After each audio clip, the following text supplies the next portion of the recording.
Hey everyone, good morning. So I wanted to talk about routing between models because models have suddenly become a lot more expensive than they used to be. I guess this kind of industry trend of token maxing has now become a thing. So the idea is that the best engineers just spend as much money as they physically can on tokens. So I think like the founder of OpenClaw spent like $1.5 million in a month on tokens, which is super impressive, but not super sustainable. Um, and to kind of drive this point home, we've been making small language models for a couple of years now, and everyone has already like always told us that accuracy is what they care about most, followed by latency, followed by cost, and that has very suddenly changed. Like cost has now become the the biggest concern. Like models are now super good enough, and now they're just really expensive, and this has become like a pretty big issue.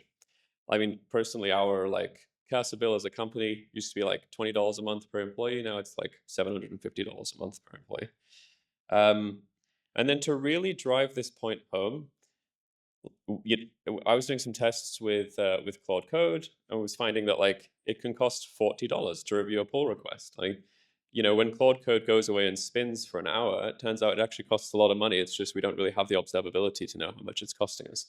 It turns out it's really expensive. Like you could pay for breakfast for reviewing a PR, which is kind of crazy. It was a big pull request. It was like 20 files, but still.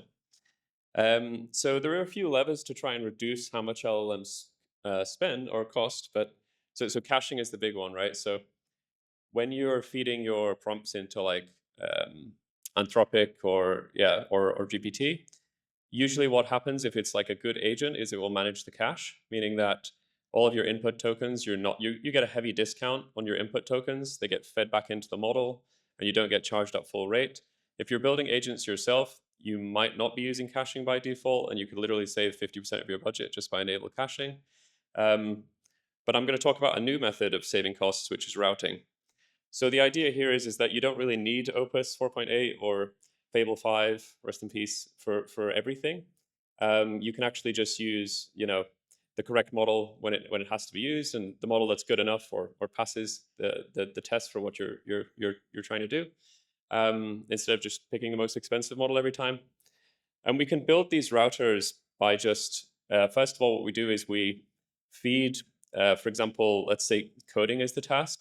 We'll feed coding tasks into a bunch of different models, and we'll just record whether or not they passed or failed. So if it's like a pretty generic coding benchmark like SWE-bench, then they return pass or fail. It's 0 or 1, which is really useful because then we know, did the model, like, is Quen good enough for this specific task? Then you need to basically get similar queries and see if they match something you've done before, so you can route to a model that can pass this. What I will say is that the reason why routing didn't work originally is because the embedding models used to like judge queries aren't really made for this task. So embedding models match semantic similarity, right? So in other words, the prompt build a front end in JavaScript is very semantically close to build a front end in C++.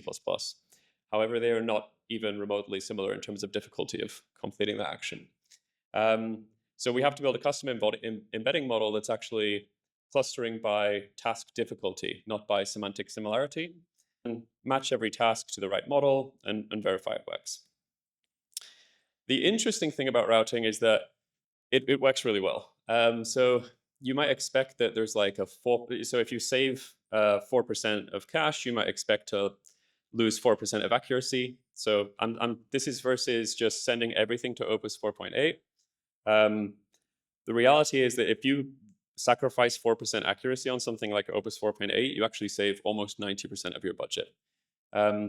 It's incredibly effective to route to different models instead of just using Opus every time. What the future looks like for routing is, this is what we're focusing on at Pioneer, which is we want to route to fine-tuned models, not just base models. So we have an agent that automatically fine-tunes models. The kind of holy grail would be to be able to pass caches between models. So if we've already cached a bunch of input tokens on Opus 4.8 and then we want to swap over to DeepSeek, we can maintain the cache and not have to reprocess a bunch of input tokens. And then, yeah, I guess the takeaway here is just try not to use Opus for everything unless you absolutely have to. this is like a screenshot of Pioneer here. This is showing how it's working. So for example, on this prompt, it picked Sonnet, saved 70% of the budget because it just didn't need Opus 4.7 in this case. We also just hit 1,000 customers this weekend. So, go check it out, pioneer.io. Yeah, that's about it. But thanks. Thanks, guys.